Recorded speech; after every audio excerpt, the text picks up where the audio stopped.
All right. So I think what's most important is the collaborative element of the building, both inside and outside. So from an interior space, how can students gather while they're waiting for class, but how can they also gather together to do projects and research? And then from the outside perspective, as you're walking through the campus, how does this building get connected? How is it physically connected, but also through public spaces? And so I think if you look at the green spine that you're developing, I think that's really important. So as somebody traverses from the Union all the way to the west side of campus, what is that experience like? Some of the playful elements I think are important are the interactive ground floor. So make the ground floor really interactive and public. So even if I'm not taking a chemistry class or I don't teach in chemistry, I feel welcome and I want to hold my event there because it's the cool space. And so one thing we looked at is how to make that open space connected to a lecture hall. So the lecture hall might be open and have a very public event, and you can close it if you need it to be specific for a class, so flexible. So I guess the things I'd think about would be how is your building creating collaborative spaces, and how is your design flexible to allow the changing in curriculum and the changing in design as it evolves.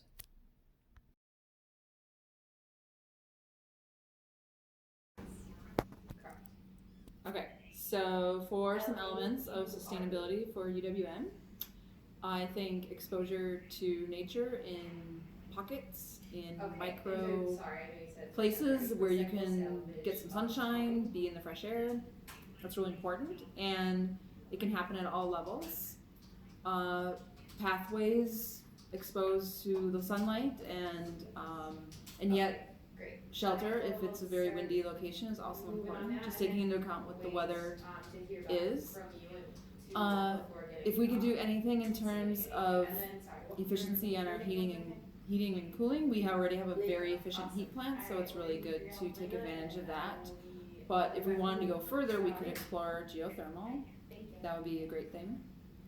And then in terms of water, exposing it, daylighting water is really important to show that water doesn't just go away, it doesn't just go down the drain, and to be able to perhaps recycle that water if it meets code. Other elements might be the community exposure, and that can come with seating areas that are more natural and very inviting.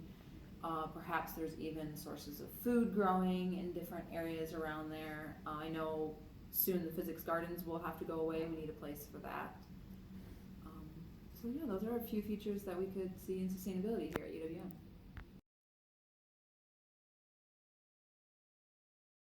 Okay, so Wisconsin's cold. I want more connections or bridges that connect buildings so we don't have to walk outside.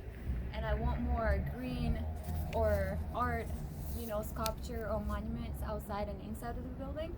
And I also want more interactive space for students, maybe open space inside and outside of the building would be nice with green and some sound of water, so more zen space. And if we do that, that would benefit us, with more connections and communications between students, and that will attract more students.